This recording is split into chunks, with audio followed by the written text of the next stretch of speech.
ಐಪಿಎಲ್ನಲ್ಲಿ RCB ತಂಡ back to back ಕಪ್ಗಳನ್ನು ಗೆಲ್ತು ಅಂತ full ಜೋಶ್ನಲ್ಲಿರುವಂಥ ಅಭಿಮಾನಿಗಳು ನಿನ್ನೆಯಿಂದ ಸಿಕ್ಕಾಪಟ್ಟೆ ಕನ್ಫ್ಯೂಸ್ ಆಗಿದ್ದಾರೆ. ಇದೇಂಗ್ ಸಾಧ್ಯ ಗುರು, ಏನಿದು ಲೆಕ್ಕಾಚಾರ ಅಂತ ತಲೆ ಕೆಡಿಸ್ಕೊಂಡಿದ್ದಾರೆ. ಅದಕ್ಕೆ ಕಾರಣ ಈ ಫೋಟೋ. ಆರ್ಸಿಬಿ ಹೆಡ್ ಕೋಚ್ ಆಗಿರುವಂಥ ಆಂಡಿ ಫ್ಲವರ್, ಮೆಂಟರ್ ಹಾಗೆ ಬ್ಯಾಟಿಂಗ್ ಕೋಚ್ ಆಗಿರುವಂಥ ದಿನೇಶ್ ಕಾರ್ತಿಕ್ ಜೊತೆಗೆ ಹಾರ್ದಿಕ್ ಪಾಂಡ್ಯ ಈ ಮೂವರು ಮೀಟ್ ಮಾಡಿದ್ದಾರೆ. ರೆಸ್ಟೋರೆಂಟ್ ಒಂದರಲ್ಲಿ ಮಾತುಕತೆ ನಡೆಸಿದ್ದಾರೆ ಎನ್ನುವಂತ ಸುದ್ದಿ ಹಲ್ಚಲೆಬ್ಬಿಸಿದೆ. ಹಾಗಾದ್ರೆ ಕುಂಫು ಪಾಂಡ್ಯ ಆರ್ಸಿಬಿಗೆ ಜಾಯ್ನ್ ಆಗ್ತಾರಾ? ಭೇಟಿಯ ಹಿಂದಿನ ರಹಸ್ಯ ಏನು? ಟ್ರೇಡಿಂಗ್ ಮಾಡಿಕೊಳ್ಬೇಕು ಅಂದ್ರೆ ಯಾರನ್ನ ಬಿಟ್ಕೊಡ್ತಾರೆ? ಪಾಂಡ್ಯ ಬ್ರದರ್ಸ್ ಅದಲು ಬದಲಾಗ್ತಾರಾ? ಈ ಬಗ್ಗೆ ಹೇಳ್ತೇನೆ. ನಾನು ಶಾಂತ. ನೀವು ಸುದ್ದಿಯಾನದ ಸಬ್ಸ್ಕ್ರೈಬರ್ ಆಗೋದಕ್ಕೆ ಮರಿಬೇಡಿ. ಟೀಮ್ ಇಂಡಿಯಾದ ಸ್ಟಾರ್ ಆಲ್ರೌಂಡರ್ ಆಗಿರುವಂತಹ ಹಾರ್ದಿಕ್ ಪಾಂಡ್ಯಗೆ ಐಪಿಎಲ್ನಲ್ಲಿ ಮುಂಬೈ ಇಂಡಿಯನ್ಸ್ ಕ್ಯಾಪ್ಟನ್ ಆದ್ಮೇಲೆ ಅಷ್ಟೇನು ಸಕ್ಸಸ್ ಸಿಕ್ಕಿಲ್ಲ. ಡ್ರೆಸ್ಸಿಂಗ್ ರೂಮ್ನಲ್ಲಿನ ವಾರ್ ಅವರ ಕ್ಯಾಪ್ಟನ್ಸಿ ಹಾಗೆ ಪರ್ಫಾರ್ಮೆನ್ಸ್ ಮೇಲೂ ಕೂಡ ಎಫೆಕ್ಟ್ ಆಗಿದೆ. ಅದೆಲ್ಲರಿಗೂ ಕೂಡ ಗೊತ್ತಿರುವಂಥ ವಿಚಾರನೇ. ಅವರಿಂದ ತಂಡಕ್ಕೂ ಲಾಭ ಆಗಿಲ್ಲ, ತಂಡದಿಂದ ಅವರಿಗೂ ಕೂಡ ಲಾಭ ಆಗಲಿಲ್ಲ. ಹೀಗಾಗಿ ಮುಂಬೈಗೆ ಗುಡ್ ಬೈ ಹೇಳುವಂಥ ನಿರ್ಧಾರವನ್ನ ಮಾಡಿದ್ದಾರೆ. ಸ್ವತಃ ಈ ಬಗ್ಗೆ ಪಾಂಡ್ಯ ಅವರ ಆಪ್ತ ಮೂಲಗಳೇ ಪಿಟಿಐ ಜೊತೆ ಮಾಹಿತಿಯನ್ನ ಶೇರ್ ಮಾಡ್ಕೊಂಡಿದ್ದಾರೆ. ಪಾಂಡ್ಯ ಅಲ್ಲಿಂದ ಹೊರಗಡೆ ಬರ್ತಾರೆ ಅನ್ನೋದನ್ನ. ಸೊ ಅಲ್ಲಿಗೆ ನೆಕ್ಸ್ಟ್ ಸೀಸನ್ಗೆ ಪಾಂಡ್ಯ ಹೊಸ ಜೆರ್ಸಿಯಲ್ಲಿ ಆಡೋದು ಪಕ್ಕ. ಮೊನ್ನೆವರೆಗೂ ಕೂಡ ಪಾಂಡ್ಯ ಚೆನ್ನೈ ಸೂಪರ್ ಕಿಂಗ್ಸ್ಗೆ ಜಾಯಿನ್ ಆಗ್ಬೋದು ಎನ್ನುವಂತ ನ್ಯೂಸ್ ಇತ್ತು. ಬಟ್ ಸದ್ಯದ ಬಿಗ್ ಬ್ರೇಕಿಂಗ್ ಅಂದ್ರೆ ಆರ್ಸಿಬಿ ಕ್ಯಾಂಪ್ ಸೇರಿಕೊಳ್ತಾರೆ ಎನ್ನುವಂತ ಟಾಕ್ ಸ್ಟಾರ್ಟ್ ಆಗಿದೆ. ಡಿಕೆ ಮತ್ತು ಫ್ಲವರ್ ಜೊತೆ ಪಾಂಡ್ಯ ಮಾತು, ಆರ್ಸಿಬಿ ಸೇರ್ತಾರಾ? ಇದೇ ಫೋಟೋ, ಇದೊಂದು ಫೋಟೋ ಈಗ ಸೋಷಿಯಲ್ ಮೀಡಿಯಾದಲ್ಲಿ ಬಿರುಗಾಳಿ ಎಬ್ಬಿಸಿದೆ. ಒಂದ್ ಕಡೆ ಅಭಿಮಾನಿಗಳು, ಮತ್ತೊಂದು ಕಡೆ ಫ್ರಾಂಚೈಸಿಗಳಲ್ಲಿ 16 ಪ್ರಶ್ನೆಗಳು ಹುಟ್ಕೊಂಡಿರುವಂಥದ್ದು. ಈ ಭೇಟಿ ನಿಜಾನಾ? ಯಾತಕ್ಕಾಗಿ? ಟ್ರೇಡಿಂಗ್ ಡೀಲ್ ಏನಾದರೂ ಆಗ್ತಾ ಇದೆಯಾ? ಹೌದು, ಹಾರ್ದಿಕ್ ಪಾಂಡ್ಯ, ದಿನೇಶ್ ಕಾರ್ತಿಕ್ ಹಾಗೆ ಆಂಡಿ ಫ್ಲವರ್ ರೆಸ್ಟೋರೆಂಟ್ ಒಂದರಲ್ಲಿ ಭೇಟಿಯಾಗಿದ್ದಾರೆ ಅನ್ನೋದೇ ಈಗ ಬಿಸಿ ಬಿಸಿ ಸುದ್ದಿ. ಮೇ 31ರಂದು 2ನೇ ಬಾರಿಗೆ ಆರ್ಸಿಬಿ ತಂಡ ಚಾಂಪಿಯನ್ ಪಟ್ಟಕ್ಕೇರಿತ್ತು.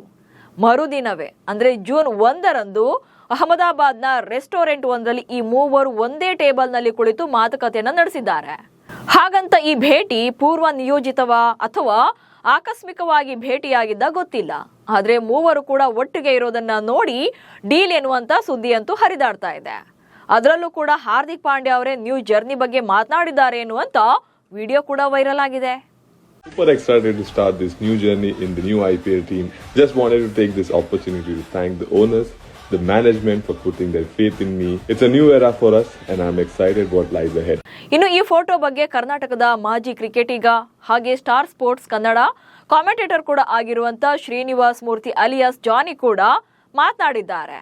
ಸೊ ಪಾಂಡ್ಯ ಆರ್ಸಿಬಿಗೆ ಬರ್ತಾರಾ ಅಥವಾ ಟ್ರೇಡ್ ವಿಂಡೋ ಮೂಲಕ ನಡೆದ್ರೂ ಕೂಡ ಇರುವಂತ ಚಾಲೆಂಜಸ್ ಏನು ಅನ್ನೋದನ್ನ ಪ್ರಶ್ನೆಗಳನ್ನು ಮಾಡಿದ್ದಾರೆ. ಹಾರ್ದಿಕ್ ಪಾಂಡ್ಯ ಇನ್ ಆರ್ಸಿಬಿ ಹೌದ್ರಿ, ಇನ್ನರ್ ವೆಲ್ತ್.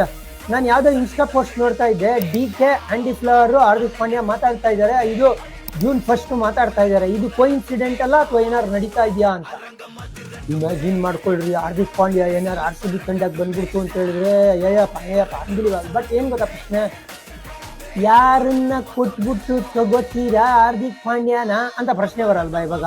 ಯಾಕಂದ್ರೆ ಪ್ರತಿಯೊಬ್ಬನು ಈ ತಂಡದಲ್ಲಿ ಎಕ್ಸಿಸ್ಟಿಂಗ್ ತಂಡದಲ್ಲಿ ವ್ಯಾಲ್ಯೂ ಅಡಿಷನ್ ತಂದಿರೋರು. ಕೂತಿರೋರ್ನ ನಾನು ಬಿಟ್ಕೊಡ್ತೀನಿ ಅಂದ್ರೆ MI ಒಪ್ಕೋಬೇಕಲ್ಲ ಆ ಟ್ರೇಡ್ ಮಾಡೋದಕ್ಕೆ. ಹಾಗಾಗಿ ಯಾಕೋ ಅನ್ಲೈಕ್ಲಿ ಅಂತ ಅನಿಸ್ತಾ ಇದೆ. ಸೊ ಹಾರ್ದಿಕ್ ಪಾಂಡ್ಯ ಬಗ್ಗೆ ಡಿಸ್ಕಷನ್ ಏನೋ ನೆಕ್ಸ್ಟ್ ಲೆವೆಲ್ ನಲ್ಲಿ ನಡೀತಾ ಇರುವಂತದ್ದು. ಆದ್ರೆ ಬೆಂಗಳೂರು ತಂಡಕ್ಕೆ ಹಾರ್ದಿಕ್ ಪಾಂಡ್ಯ ಬರ್ತೀನಿ ಅಂದ್ರೂ ಕೂಡ ಫ್ರಾಂಚೈಸಿ ತಗೊಳ್ಳೋಕೆ 100 ಸಲ ಯೋಚನೆ ಮಾಡಬೇಕಾದಂತ ಸ್ಥಿತಿ ಇದೆ. ಅದು ಹೇಗೆ ಇರೋದನ್ನ ಹೇಳ್ತೇನೆ ನೋಡಿ. ಹಾರ್ದಿಕ್ ಪಾಂಡ್ಯ ವೈಟ್ ಬಾಲ್ ಕ್ರಿಕೆಟ್ನಲ್ಲಿ ಅದ್ಭುತ ಸೀಮ್ ಬೌಲಿಂಗ್ ಆಲ್ರೌಂಡರ್, ಅದರಲ್ಲಿ ಡೌಟೇ ಇಲ್ಲ. ಹೌದು, ಈ ಸಲ MI ಪರ ಅವರಿಗೆ IPLನಲ್ಲಿ ಅಂದ್ಕೊಂಡಂತ ಪ್ರದರ್ಶನ ಬಂದಿಲ್ಲ. ಅವರ ಕ್ಯಾಪ್ಟನ್ಸಿ ಕೂಡ ಚೆನ್ನಾಗಿ ವರ್ಕ್ ಆಗಿಲ್ಲ. ಬಟ್ ಯಾವತ್ತಿದ್ರೂ ಕೂಡ ಹಾರ್ದಿಕ್ ಪಾಂಡ್ಯ ದಿ ಬೆಸ್ಟ್ ಹಾಗೆ ಕ್ವಾಲಿಟಿ ಪ್ಲೇಯರ್. ಅದರಲ್ಲೂ ಕೂಡ ಬ್ಯಾಟಿಂಗ್ ಹಾಗೆ ಬೌಲಿಂಗ್ನಲ್ಲಿ ಅವರು ಬಿಗ್ ಇಂಪ್ಯಾಕ್ಟ್ ಅನ್ನ ಮಾಡುವಂತ ಕೇಪಬಲ್ ಇರುವಂತ ನಾಯಕ. ಈಗಾಗಲೇ ಸಾಕಷ್ಟು ICC ಟೂರ್ನಿಗಳಲ್ಲಿ ಭಾರತ ಪರ ಅದನ್ನ ಸಾಧಿಸಿ ಕೂಡ ತೋರಿಸಿದ್ದಾರೆ. ಸೊ ICC ಟ್ರೋಫಿ ಗೆಲ್ಲೋಕೆ T20 ಮಾದರಿಯಲ್ಲಿ ಭಾರತ ತಂಡಕ್ಕೆ ಹಾರ್ದಿಕ್ ಪಾಂಡ್ಯ ಅವರ ಕಾಂಟ್ರಿಬ್ಯೂಷನ್ ತುಂಬಾ ದೊಡ್ಡ ಲೆವೆಲ್ನಲ್ಲೇ ಇದೆ. ಸೊ ಅದ್ರ ಬಗ್ಗೆ ಮಾತೇ ಇಲ್ಲ. ಬಟ್ IPL ಅಂತ ಬಂದಾಗ ಅವರು ಮುಂಬೈ ತಂಡವನ್ನ ತೊರೆದು ಗುಜರಾತ್ಗೆ ಹೋಗಿ ವಾಪಸ್ ಗುಜರಾತಿಂದ ಮುಂಬೈಗೆ ಬಂದ್ಮೇಲೆ ನಾಯಕ ಆದ್ಮೇಲೆ ಅವ್ರ ಕಡೆಯಿಂದ IPLನಲ್ಲಿ ನಿರೀಕ್ಷಿತ ಪ್ರದರ್ಶನವೂ ಬರ್ತಾ ಇಲ್ಲ, ಕ್ಯಾಪ್ಟನ್ಸಿ ಕೂಡ ಚೆನ್ನಾಗಿ ಆಗಿಲ್ಲ. ಸೊ ಇದು ಒಂದ್ ಕಡೆ ಇರುವಂತ ವೀಕ್ನೆಸ್. ಜೊತೆಗೆ ಅವರ ಸ್ಟ್ರೆಂತ್ ಅಂತೂ ಇದೆ, ಅದರಲ್ಲಿ ಯಾವುದೇ ಮಾತಿಲ್ಲ. ಬಟ್ IPLನಲ್ಲಿ ಅದು ಕಾಣಿಸ್ತಾ ಇಲ್ಲ. ಇನ್ನು ಆಲ್ರೌಂಡರ್ ಹಾರ್ದಿಕ್ ಪಾಂಡ್ಯರನ್ನ ಸೇರಿಸಿಕೊಳ್ಳೋ ಅನಿವಾರ್ಯತೆ ಬೆಂಗಳೂರು ತಂಡಕ್ಕಿಲ್ಲ. ಹೌದು, ಈಗ ಹಾರ್ದಿಕ್ ಪಾಂಡ್ಯಗೆ ಮುಂಬೈ ತಂಡದಲ್ಲಿ ಯಾವುದು ಕೂಡ ಸರಿ ಇಲ್ಲ. ಅವರು ನಾನು RCB ತಂಡವನ್ನ ಸೇರ್ಕೊಳ್ತೇನೆ, ಬ್ಯಾಕ್ ಟು ಬ್ಯಾಕ್ ಚಾಂಪಿಯನ್ ಆಗಿದ್ದಾರೆ, ಸೊ ನನ್ಗೆ ಅವಕಾಶ ಕೊಡಿ ಅಂತೇಳಿ ಹಾರ್ದಿಕ್ ಪಾಂಡ್ಯ ಅವರೇ ಕೇಳಿದ್ರು ಕೂಡ ಅವರನ್ನ ಸೇರಿಸಿಕೊಳ್ಳುವಂತ ಅನಿವಾರ್ಯತೆ ಬೆಂಗಳೂರು ತಂಡಕ್ಕೆ ಇಲ್ಲ. ಯಾಕಂದ್ರೆ ಬೆಂಗಳೂರು ತಂಡ ಬ್ಯಾಕ್ ಟು ಬ್ಯಾಕ್ ಚಾಂಪಿಯನ್ಸ್ 2025 ಹಾಗೆ 2026ರಲ್ಲಿ ಸತತ 2 ಟ್ರೋಫಿಗಳನ್ನ ಗೆದ್ದಿರುವಂಥದ್ದು. ಜೊತೆಗೆ ಇಲ್ಲಿ ಬೆಂಗಳೂರು ತಂಡದ ಮೇನ್ ಪ್ಲಸ್ ಪಾಯಿಂಟ್ ಏನಂದ್ರೆ, ಸೊ ಇವನ್ ಪ್ಲೇಯಿಂಗ್ 11ನಲ್ಲೂ ಕೂಡ ಬದಲಾವಣೆಗಳನ್ನ ಜಾಸ್ತಿ ಮಾಡಲಿಲ್ಲ. 2026ರಲ್ಲಿ ಅತಿ ಕಡಿಮೆ ಪ್ಲೇಯರ್ಗಳನ್ನ ಆಡಿಸಿ ಟ್ರೋಫಿಯನ್ನ ಗೆದ್ದಿರುವಂತಹ ತಂಡ ಅಂದ್ರೆ ಅದು ಬೆಂಗಳೂರು ತಂಡ. ಸೊ ಬೆಂಗಳೂರನ್ನ ಹೊರತುಪಡಿಸಿದ್ರೆ ಉಳಿದೆಲ್ಲ ತಂಡಗಳಲ್ಲೂ ಕೂಡ 15 ಅಥವಾ 15ಕ್ಕಿಂತ ಹೆಚ್ಚಿನ ಆಟಗಾರರನ್ನ ಪ್ಲೇಯಿಂಗ್ 11ನಲ್ಲಿ ಆಡಿಸಿದ್ದಾರೆ. ಜೊತೆಗೆ ಸಾಕಷ್ಟು ಚೇಂಜಸ್ ಕೂಡ ಮಾಡಿದ್ದಾರೆ. ಬಟ್ ಬೆಂಗಳೂರು ತಂಡದಲ್ಲಿ ಅತಿ ಕಡಿಮೆ ಬದಲಾವಣೆಗಳನ್ನ ಮಾಡಿರುವಂತದ್ದು. ಜೊತೆಗೆ ಚಾಂಪಿಯನ್ ಪ್ಲೇಯರ್ಗಳೇ ಇದ್ದಾರೆ. ಸೊ 2025-26ಕ್ಕೆ ಕಂಪೇರ್ ಮಾಡಿದ್ರೆ ಪ್ಲೇಯಿಂಗ್ 11ನಲ್ಲಿ 1 ಅಥವಾ 2 ಬದಲಾವಣೆ ಅಷ್ಟೇ ಆಗಿರುವಂತದ್ದು. ಹೀಗಾಗಿ ಬೆಂಗಳೂರು ತಂಡಕ್ಕೆ ಹಾರ್ದಿಕ್ ಪಾಂಡ್ಯ ಬರಲೇಬೇಕು ಎನ್ನುವಂತ ಅನಿವಾರ್ಯತೆ ಕೂಡ ಇಲ್ಲ. ಇನ್ನು ಬ್ಯಾಕ್ ಟು ಬ್ಯಾಕ್ ಚಾಂಪಿಯನ್ ಆಗಿರುವಂತ ಬೆಂಗಳೂರು ತಂಡಕ್ಕೆ ಬಿಗ್ ಸರ್ಜರಿ ಬೇಕಿಲ್ಲ. ಎಸ್, ಬೆಂಗಳೂರು ತಂಡ ಬ್ಯಾಕ್ ಟು ಬ್ಯಾಕ್ ಚಾಂಪಿಯನ್. ಜೊತೆಗೆ ಇದೇ ಟೀಮ್ ಇತ್ತು ಅಂತಂದ್ರೆ ಮುಂದಿನ ಎಲ್ಲಾ ಪಂದ್ಯಗಳನ್ನ ಇವರೇ ಗೆಲ್ತಾರೆ, ಜೊತೆಗೆ ಮುಂದೆ ಕಪ್ಗಳನ್ನು ಕೂಡ ಇವರೇ ಗೆಲ್ತಾರೆ ಅಂತೇಳಿ ಸಾಕಷ್ಟು ಮಾಜಿ ಕ್ರಿಕೆಟಿಗರು ಹೇಳಿರುವಂತದ್ದು. ಅಂದ್ರೆ ಇರ್ಫಾನ್ ಪಠಾಣ್ ಕೂಡ, ಸೊ ಇಫ್ ಏನಾದ್ರೂ ಆಕ್ಷನ್ ಇರ್ಲಿಲ್ಲ ಅಂತಂದ್ರೆ IPL ನಲ್ಲಿ ಆಕ್ಷನ್ ಅಥವಾ ಮಿನಿ ಆಕ್ಷನ್ ಬರಲ್ಲ ಅಂತಂದ್ರೆ, ಸೊ ಮುಂದಿನ ಪಂದ್ಯಗಳಲ್ಲಿ ಅಥವಾ ಮುಂದಿನ ಸೀಸನ್ಗಳಲ್ಲಿ RCBಯ ಕಪ್ಪನ್ನ ಗೆಲ್ಲುತ್ತೆ ಅಂತೇಳಿ ಅವರು ಪ್ರೆಡಿಕ್ಟ್ ಅನ್ನ ಮಾಡಿರುವಂತದ್ದು. ಸೊ ಅಲ್ಲಿಗೆ ಅಷ್ಟು ಟೀಮ್ ಡೇಂಜರಸ್ ಆಗಿದೆ, ಜೊತೆಗೆ ಬ್ಯಾಲೆನ್ಸ್ಡ್ ಆಗಿದೆ ಅನ್ನೋದು ಎಲ್ಲರ ಅಭಿಪ್ರಾಯ. ಹೀಗಾಗಿ ಹಾರ್ದಿಕ್ ಪಾಂಡ್ಯ ಅಂತ ಬಿಗ್ ಪ್ಲೇಯರ್ ಬೇಕು ಎನ್ನುವಂತ ನೆಸೆಸಿಟಿ ಬೆಂಗಳೂರು ತಂಡಕ್ಕಂತೂ ಇಲ್ಲ. ಇನ್ನು ಬ್ಯಾಟಿಂಗ್ ಮತ್ತು ಬೌಲಿಂಗ್ ನಲ್ಲಿ ದಿ ಬೆಸ್ಟ್ ಆಗಿರುವಂತ ಕೃನಾಲ್ ಇದ್ದಾರೆ. ಎಸ್, ಆಲ್ರೌಂಡರ್ ಕೋಟಾ ಅಂತ ಬಂದಾಗ ಸೊ ಅವರ ಅಣ್ಣ ಅಂದ್ರೆ ಹಾರ್ದಿಕ್ ಪಾಂಡ್ಯ ಅವರ ಅಣ್ಣ ಕೃನಾಲ್ ಪಾಂಡ್ಯ ಇರುವಂತದ್ದು. ಲಾಸ್ಟ್ ಸೀಸನ್ ಇರ್ಬೋದು, ಈ ಸೀಸನ್ ಇರ್ಬೋದು, ಸೊ ಬೆಂಗಳೂರು ತಂಡ ಚಾಂಪಿಯನ್ ಪಟ್ಟಕ್ಕೆ ಇರೋಕೆ ಕೃನಾಲ್ ಅವರ ಕೊಡುಗೆ ತುಂಬಾನೇ ದೊಡ್ಡದಿದೆ. ಹಾಗೆ ನೋಡಿದ್ರೆ IPL ಅಂತ ಬಂದಾಗ ಹಾರ್ದಿಕ್ ಇಂತ ಬೆಸ್ಟ್ ಪರ್ಫಾರ್ಮೆನ್ಸ್ ಬಂದಿರುವಂತದ್ದೇ ಕೃನಾಲ್ ಪಾಂಡ್ಯ ಕಡೆಯಿಂದ. ಸೊ ಇಲ್ಲಿ ಕೃನಾಲ್ ಇದ್ದಾಗ ಹಾರ್ದಿಕ್ ಪಾಂಡ್ಯ ಮಿಡಲ್ ಆರ್ಡರ್ ನಲ್ಲಿ ಅನಿವಾರ್ಯ ಎನ್ನುವಂತ ನೆಸೆಸಿಟಿ ಇಲ್ಲ. ಬಟ್ ಅಲ್ಲಿ ಹಾರ್ದಿಕ್ ಪಾಂಡ್ಯ ಅವರ ಕಾಂಟ್ರಿಬ್ಯೂಷನ್ ಅನ್ನ ಲೆಕ್ಕ ಹಾಕಿದ್ರೆ ಕೃನಾಲ್ ದಿ ಬೆಸ್ಟ್ ಅನ್ನೋ ತರ ಇರೋದ್ರಿಂದ, ಜೊತೆಗೆ ಕೃನಾಲ್ ಹಾಗೆ ಹಾರ್ದಿಕ್ ಪಾಂಡ್ಯ ನಡುವೆ ಇತ್ತೀಚೆಗೆ ಪರ್ಸನಲ್ ವಿಚಾರಗಳಲ್ಲೂ ಕೂಡ ಸಾಕಷ್ಟು ವೇರಿಯೇಷನ್ಸ್ ಇರೋ ತರ ಕಾಣ್ತಾ ಇರುವಂತದ್ದು. ಈ ಸಲ ಕೃನಾಲ್ ಪಾಂಡ್ಯ ಕಪ್ ಗೆದ್ದಾಗಲೂ ಕೂಡ ಹಾರ್ದಿಕ್ ವಿಶ್ ಮಾಡಿಲ್ಲ. ಲಾಸ್ಟ್ ಸೀಸನ್ ಎಮೋಷನಲ್ ಆಗಿ ಪೋಸ್ಟ್ ಅನ್ನ ಹಾಕಿದ್ರು ಕೃನಾಲ್ ಪಾಂಡ್ಯ ಬಗ್ಗೆ ಹಾರ್ದಿಕ್ ಪಾಂಡ್ಯ. ಬಟ್ ಈ ಸಲ RCB ಚಾಂಪಿಯನ್ ಆಗಿದ್ರು ಕೂಡ ಹಾರ್ದಿಕ್ ಕಡೆಯಿಂದ ವಿಶ್ ಬಂದಿಲ್ಲ. ಜೊತೆಗೆ ಆನ್ ಫೀಲ್ಡ್ ನಲ್ಲೂ ಕೂಡ MI ಜೊತೆಗೆ RCB ಮ್ಯಾಚಸ್ ಇದ್ದಾಗ ಕೃನಾಲ್ ಹಾಗೆ ಹಾರ್ದಿಕ್ ಪಾಂಡ್ಯ ನಡುವೆ ಎಲ್ಲವೂ ಸರಿ ಇಲ್ಲ ಅನ್ನೋ ತರನೇ ಕಾಣಿಸ್ತಾ ಇತ್ತು. ಹೀಗಾಗಿ ಇಬ್ಬರನ್ನು ಕೂಡ ಇಟ್ಕೊಳ್ಳೋಕೆ ಸಾಧ್ಯನೇ ಇಲ್ಲ. ಸೊ ಕೃನಾಲ್ನ ಉಳಿಸ್ಕೊಳ್ತಾರೆ RCB ತಂಡ, ಯಾಕಂದ್ರೆ ಅವರು ಚಾಂಪಿಯನ್ ಪ್ಲೇಯರ್. ಇನ್ನು ಹಾರ್ದಿಕ್ ಪಾಂಡ್ಯ ಬರಲೇಬೇಕು ಅಂದ್ರೆ ಟ್ರೇಡ್ ಮೂಲಕ ಒಬ್ಬರನ್ನ ಬಿಟ್ಕೊಡ್ಬೇಕಾಗುತ್ತೆ ಬೆಂಗಳೂರು ತಂಡ. ಸೊ ಇಲ್ಲಿ ಟ್ರೇಡಿಂಗ್ ಡೀಲ್ ಆಗುತ್ತೆ ಅಂತಂದ್ರೆ RCB ಇಂದ ಒಬ್ರು ಮುಂಬೈಗೆ ಹೋಗ್ಬೇಕಾಗುತ್ತೆ, ಮುಂಬೈನಲ್ಲಿರುವಂತಹ ಹಾರ್ದಿಕ್ ಬೆಂಗಳೂರು ತಂಡಕ್ಕೆ ಬರಬೇಕಾಗುತ್ತೆ. ಅಂದ್ರೆ ಅದಲು ಬದಲಾಗುವಂತದ್ದು.